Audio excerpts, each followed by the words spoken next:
वैज्ञानिक Charles Darwin ने सन 1881 में केंचुए पर एक किताब लिखी थी जिसका नाम था the formation of vegetable mould through the action of worms with observations on their habits, जिसमें उनकी आदतों का अवलोकन किया गया था। इस किताब में उन्होंने केंचुए के काम को खूब ग्लोरीफाई किया है। जैसा कि हम जानते हैं कि केंचुए मिट्टी में छेद करना, मिट्टी को ढीला करना, जमीन के अंदर ज्यादा पानी समाना, सॉइल एरेशन करना ताकि पौधे की जड़ों के चारों ओर हवा का संचार हो सके, आदि काम करते हैं। केंचुओं को काम करने के लिए मिट्टी में नमी की आवश्यकता होती है और हम देख सकते हैं कि सभी क्षेत्र साल भर नम नहीं रहते हैं। हमारा क्षेत्र कम वर्षा वाला एक शुष्क क्षेत्र है जहां केंचुओं के लिए पूरे वर्ष काम करने के लिए पर्याप्त नमी नहीं है। इस प्रकार केंचुओं की गतिविधि सीमित है। दूसरी ओर एक ऐसा कीड़ा है जो केंचुए से भी अधिक समय तक काम कर सकता है, वो दीमक है। दुर्भाग्य से इस दीमक को हमारे कृषिविदों द्वारा दुश्मन के रूप में वर्गीकृत किया गया है और दीमक को मारने के लिए विभिन्न दवाएं और नई विधियां निर्धारित की गई है।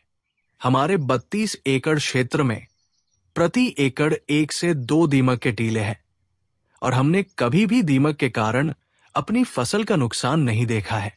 यहां हम देख सकते हैं कि इस पेड़ को दीमक लग गया है, लेकिन इस पेड़ का केवल मृत भाग ही दीमक ने खाया है और वह भी थोड़ा सा।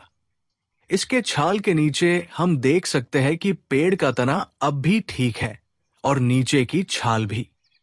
प्रत्येक पौधे में 2 भाग जाइलम और फ्लोएम होते हैं। इसमें जाइलम पेड़ का जल चैनल है। जल चैनल पौधे को पानी की पूर्ति करता है।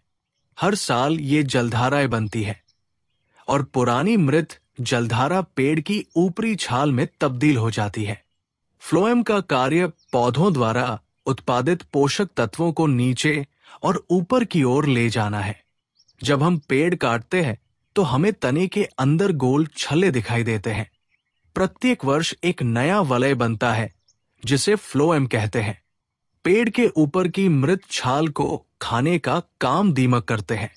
लेकिन वैज्ञानिक क्या कहते हैं, या जब आप इसे प्रत्यक्ष रूप से देखते हैं तो आप देखते हैं कि दीमक पेड़ों को नुकसान पहुंचा रहा है। इस पेड़ पर हम देख सकते हैं कि छिलके का जो हिस्सा दीमक ने खाया है वो थोड़ा ताजा दिखता है और जो हिस्सा नहीं खाया है वो थोड़ा अलग दिखता है। बेशक जो हिस्सा खाया गया है वो पूरी तरह से नहीं खाया गया है और हम अभी भी नीचे मृत छाल देख सकते हैं, लेकिन पहली नजर में देखने पर पता चलता है कि इस पेड़ को दीमक से नुकसान हुआ है। हम हमेशा दीमक के बारे में नकारात्मक दृष्टिकोण रखते हैं, जैसे कि देश को दीमक लग गया है आदि। इससे हमें लगता है कि दीमक दुश्मन है, लेकिन मेरे अनुसार कम वर्षा वाले क्षेत्र में दीमक किसान का बहुत बड़ा मित्र है। हम यहां देख सकते हैं कि घोड़े का गोबर पड़ा है और उसे दीमक ने खाना शुरू कर दिया है और उसे मिट्टी में बदलना शुरू कर दिया है। हम यहां दीमक देख सकते हैं। कुछ वर्ष पहले एग्रोवन में एक लेख आया था कि दीमक रेगिस्तान को फैलने से रोकेंगे। दीमक का घर जितना हम जमीन के ऊपर देखते हैं उतना ही जमीन के नीचे भी है।